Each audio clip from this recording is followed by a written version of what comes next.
It is about messaging, isn't it? And Mary, definitely. I was just going to ask the question. So clinical trials are a very important part of all of this, but everyday medicine is equally an important part, like you were saying about the eye problems. So there's a huge amount of information out there, and now we have corporates who are better at gathering data and having consistency across practices. So I don't see, there's more clinical research being done, but there's still not that much within our world. And I see from human medicine, clinical research being so much more easy to do, to get funding for it, compared to my world, Matt, where doing clinical research was non-existent. Still old-fashioned time, to run a decent challenges. Clinical study, you're talking about a decade, millions of pounds, hundreds of thousands of patients, and then in ICU, often the answer is no difference. But I also see trainee doctors going through, getting the opportunity to spend some of their time doing research, getting funding from drug companies. I don't see that being mirrored in the veterinary world, and my colleagues who are out in practice being able to carry out clinical research very easily, depends where they are. And I think we're missing a huge amount of information. And just one other thing came to mind, you maybe come to this later, Rob, but it came into my head, was, you were talking about the sort of prevention side of things and showing the cost savings. How can we show the cost savings of involving vets in the discussions about the next pandemic, antimicrobial resistance? Because there are a few vets in there, but I don't see very many. It's, in my world working with medics now, it's medics I work with. I don't work with other vets. And I find that quite infuriating, because there should be a seat at the table for the vets as well, and we all work together on it. So I just wanted to throw that one up there. And I guess to do that, we mentioned about amalgamating education departments in veterinary science and medicine, for example. That's a no-brainer. But it should also therefore be in science. There shouldn't be a department, School of Medicine, doing research funding grants, and a School of Veterinary Science doing research funding grants. It should be singular. So perhaps amalgamation. And the cost-saving thing is, Noel's point about expanded circle of moral concern from Peter Singer and others is fabulous, but ultimately, sadly, money is the way to talk. So you say to the universities, hey, great idea, we can save on your bills for X, Y, and Z through amalgamation, through education, through research. So perhaps cynically, even though the intention is love humanity, actually it comes through saying you spend less money doing this. And I think that part of that is starting to happen. There is that synergy of different professions coming together from a perspective of the teaching. But an important point that Mary made is making sure that vets and doctors have got a seat at the table, and that there's the right proportion, and particularly from the political side of perspective, getting more vets involved so they're making the decisions and able to contribute their knowledge at that time. The clinical research is important because I think there's still some issues in understanding what exactly is veterinary clinical research, and looking at what is a clinical study and part of normal veterinary practice versus a home office approved, licensed experiment, which of course is really important, and we know that that's done very well in the UK and really stringently. But being able to have really clear transparency and guidelines around that to help clinicians to be able to engage better, so that vets can feel empowered to do those studies. But the thing is that clients won't come if it's a home office approved experiment. They will come if it's a clinical trial. But it's all about how it's phrased and the context. But it's the ethics first and foremost, the legal structure, and the non-victimization of people who are trying to make this change. Because, as Rob said, the structure currently, at least for doing animal clinical trials, is woefully inadequate. And it's all about money, and it's all about the investiture in the current status quo and recalcitrance to change that status quo. So we have to deal with it from the monetary aspect and also from the regulatory aspect. Rob, you're never going to get through all these questions. Oh, we're nearly there. We're nearly there. Can I just make one point? Yeah, you can, and then we're going to... It's what Mary said as well. I think... One question, the whole lot. It's perfect. It's perfect. It's perfect. It's great. One problem with the veterinary profession, and it's not a criticism, it's just the way it's been structured, is that there's a lot of the way information is recorded, and it's partly because the traditional completely separate businesses using completely separate practice management systems. And I know as a vet, especially used to be in mixed practice, I don't even know how other vets in the same practice treat the same disease. And I'll give a really basic, simple example, and there might be evidence-based medicine on this now, but I'm not aware of it. There probably is. But for example, dogs come in, oral hematoma, you drain it, you treat the underlying disease. Do you put a bit of steroid in it or not? Some people do, some people don't. I don't even know what people in the rest of the practice do. And yet, if we were recording the outcomes, how many dogs are coming back, does it make a difference or not? One of the advantages of corporatization, I know it's controversial, but if you've got one business owning hundreds of practices, maybe thousands of practices, looking at what thousands of vets are doing, recording it in the same practice management system, it would probably be quite easy to get a huge amount of really effective evidence-based medicine with what people are doing anyway. It's not even a clinical trial. With GDPR, you can't get access to it. Well, these are the sort of things we need to work out, because I bet, one of the big corporates, if they had this thing set up right, they'd probably see hundreds or thousands of oral hematomas a week. Some of those vets are putting steroid in, some of them are not. The information is there and we're not using it. And the flip side of that coin is if you listen to a lecture by NICE, the National Institute of Clinical Excellence in Humans, and I listened to several such lectures on joint replacement. Oh, don't dry my eyes. It's a nightmare. Complete. You look at the panel and think, I don't know who any of you are. It's a nightmare because what is a super allegedly regulated human medical field, the amount of withheld data, the amount of non-compliance, the amount of stuff that's slightly massaged, the stuff that's forbidden by certain implant companies from entering into it. Your question's super easy, really, because it's, do you inject a steroid or not? When it comes to, does one hip replacement system perform better over another? That's an ocean of pain. Does one antimicrobial drug in X context perform better than another one versus X? Very, very challenging. So there are this is a spaghetti, and it's very difficult to sort out the sauce from the pasta. Absolutely. And speaking as a non-academic, but to your point and to Matt's point, to me this is about breaking down the barriers to learning. It's around creating trial ecosystems. There's numerous reasons, obviously I'm closer to human health than animal health, but there's numerous reasons research in humans is difficult, and it's because of silos within the NHS. Yes, quite rightly, we have to prioritise ethical considerations, data protection considerations, just as we do across all animals. But what we can't do, we're not empowered to simply procure a new diagnostic or to procure a new therapeutic in order to trial it. If we grew up with the way we fund the NHS, with the way we structure the NHS, it would empower innovation. And I'm sure it's the same in the animal world with these large collaboratives of veterinary practices. And it would enable us to learn much, much more quickly. So it's this ecosystem. I agree. I think we are going to need to move on because we've used up most of our time. We have gone through nearly all of the questions in one way or another. We've touched on all of them. But one last thing I did really want just to spend 5 minutes on is really, is our messaging right from a perspective of human-animal trust? Do you think it's right? Are we giving out the right message on our web pages, etc., from a perspective of what One Medicine is? And what are the opportunities going forward? What can we do to enhance that? We've talked about the joint learning, we've talked about the regulatory side, but what could we do practically from a perspective of human-animal trust to actually get that message out there better? What is it that we could do as as chair of trustees, as CEO, as founder? What can we do?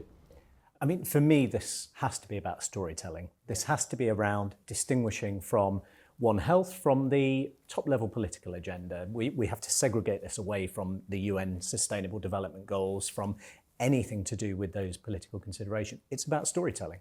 And back to my world, antimicrobial resistance to the public is a very nebulous future threat. It's not immediate, it's not personal. And I tell the story of a young man who is a long-distance lorry driver, and he came into the UK with sepsis, secondary to a pathogen which was resistant to all but one antimicrobial.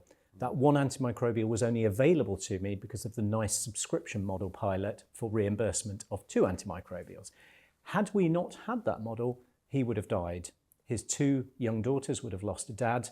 His country would have lost a 44-year-old with 20 years productivity and taxation ahead of him, and his wife would have lost her husband.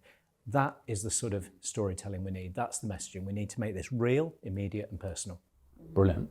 Thank you. I think linking with patient charities is going to help there as well, because they are increasingly active. And even in my little world, I do a lot with the Ehlers-Danlos syndrome as well, which is another hot political potato. I think the charity is trying to set up a political debate as it is, because everyone refuses to see them.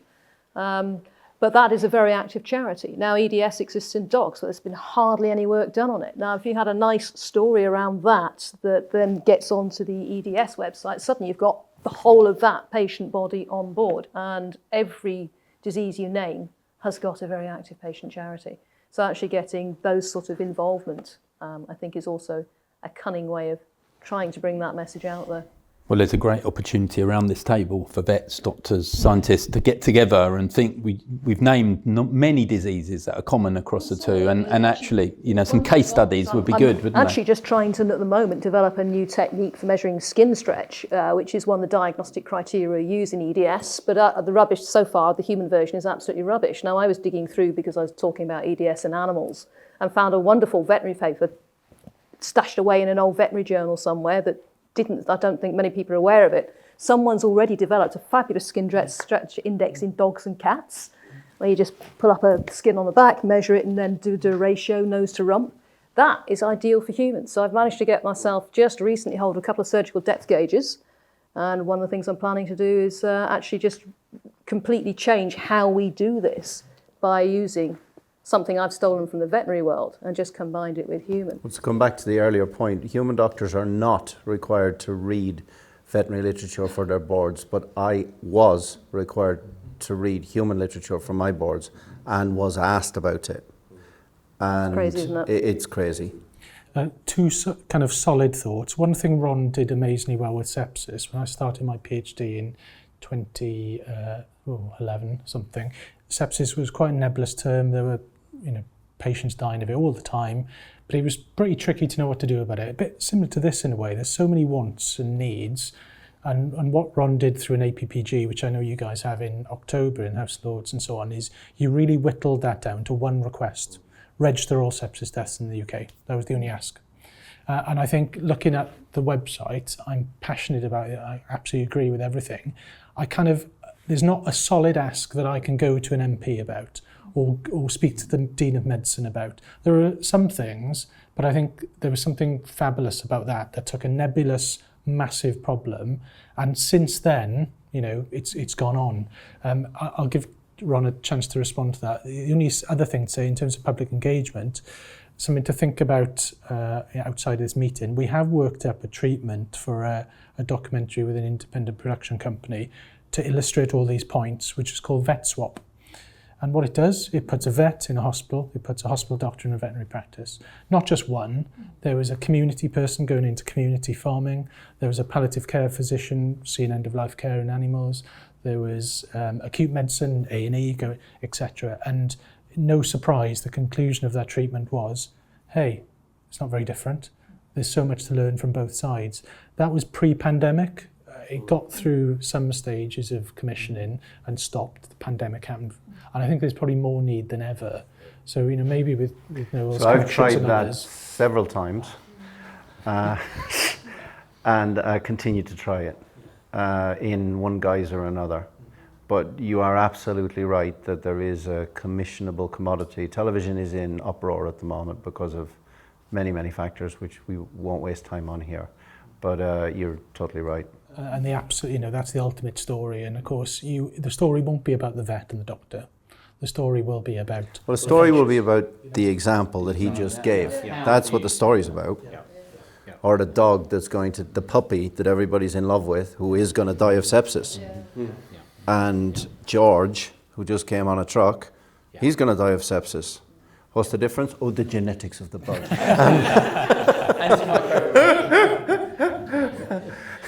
The difference is there is no difference. There isn't. No, that's right. There was another one. I mean, it's very hard to find a veterinary microbiologist who is well versed in human and veterinary zoonotic disease. I had a wonderful case, we did write it up in Bath, where I managed to diagnose someone with Coxiella-Burnetti reactive arthritis.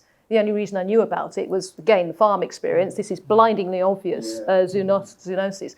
I managed to get hold of, I can't remember her name now, a wonderful microbiologist in Exeter, who's probably long since retired, who's one of the very few who really did have a good working she was knowledge. in the lab in Exeter. I've worked with her a couple of times because we were dealing with Leishmania and some other things, and the level of fear among vets for zoonotic diseases that come from elsewhere is extraordinary. And I'm like, dude, we're going to deal with it, because it's not like it's uncommon in Tanzania. You know what I mean? And but the lack, there's fear as well. And fear of change is a big thing. But the only reason I could diagnose that was because I can't remember how I'd come across her before, so I could track her down and say, we had an interesting discussion. It's like, it's blindingly obvious, this is the list, send the stuff to me, I'll do the ELISAs. The same is true in pathology. Getting a human pathologist and a veterinary pathologist looking at a cell sample of any cancer in animals and humans, Rob will know far more about this than me, but most things than me, I would like to say. But the reality is that we live in silos, and communication at any level, whether it's a cellular biology level, or microbiological level, or physiological level, is nigh on non-existent, and very few people are double-boarded. One of my colleagues in America, Will Eward, is double-boarded. So he works on human cancer 3 days a week and dog cancer 2 days a week. And he has managed to get a clinical trial sanctioned by the NIH that did save the drug company money on a phase 1 clinical trial that he was running contemporaneously. And that's the way forward. You show them a financial pathway.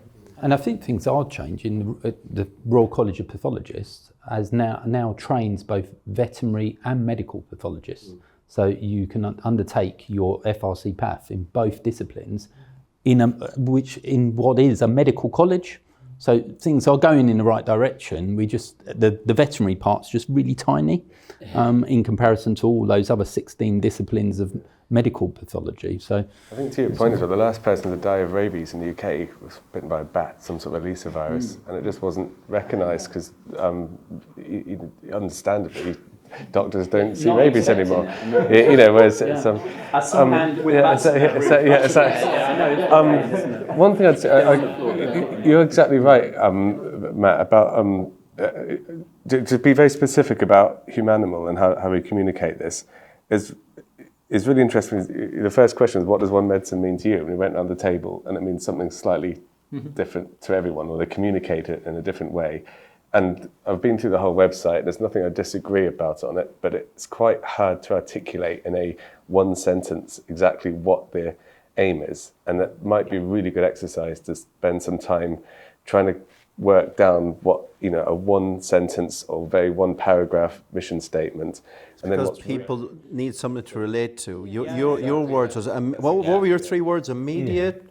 Personal, relatable. That's spot on. And I think that what this needs is the kind of equivalent of Save Our Annie strapline and a one sentence or paragraph saying this is, and I don't know what it is, and you might even need to focus group it, but how do we get this to engage emotionally with both doctors and vets, and how in one line do they go, I get that, more medicines for everyone, or cheaper drug development, but whatever really resonates. I'm not quite sure what it is. Practical as well, like Ron's, was register all sepsis deaths in the UK. It was.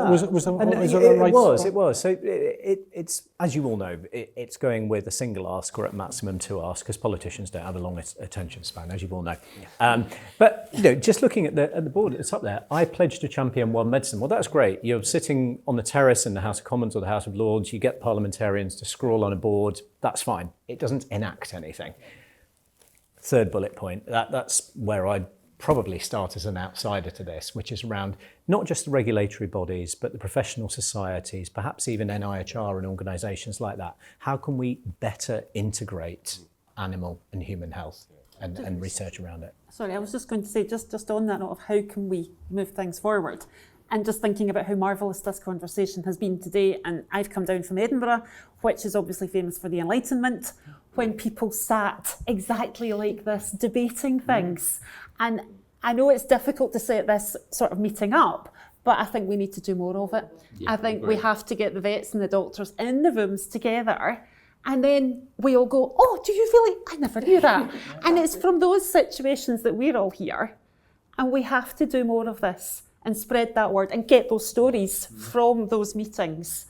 So some of those little stories are what will catch people. Many people feel alone, like I have when I started it up. Everybody thinks they don't have XYZ mental problem until they realize, oh my goodness, you're all mentalists. And that's the thing. We are, this is exactly to echo that. I know that Rob's going to say this at the end, but boy, am I grateful to realize that it's not just me, because there are loads of people like us. We just haven't found them yet. And you then get critical mass would only be a small amount of people. And what you just said, both of you, was incredibly important. That one thing, that the A&E thing is a perfect example. What do people relate to? For me, it's puppy dogs. You put on one show on puppy dogs, you get 5 million viewers. You could try and tell them anything in any other language other than puppy dog. They're not going to listen. They just don't want to listen. We are going to need to bring the session to an end. The other thing you're missing is the AHPs. You have to bring the AHPs on board. Yeah, definitely. We're going to have to bring the session to an end, but I just wanted to say a huge thank you. It's been an absolutely amazing hour and a half, longer than we thought it was going to be, but we could speak for the whole day, I think. Easily. And, absolutely, as Mary said, we need to get together more frequently, and I hope that we'll be able to do this again in the future, but maybe expand it to other areas as we need to. But it really has shown us what we're missing in a way, from a perspective of just getting us all in a room and being able to share our experiences. I've learned a huge amount today, lots of new things, and I think we've got some really tangible outputs that we can start to work on. And I think your idea particularly about having a single thread on our webpage and saying, look, this is what Humanimal Trust is working on now. Phase one, and we're doing it. And I think that's a really important message today. The most important message was you only need to ask one question. Oh, that's right. There you go. Well, we only needed one. The question is one medicine. What is it? And that's it. That's right. One medicine, one question. Thank you, Matt. Thanks, everyone.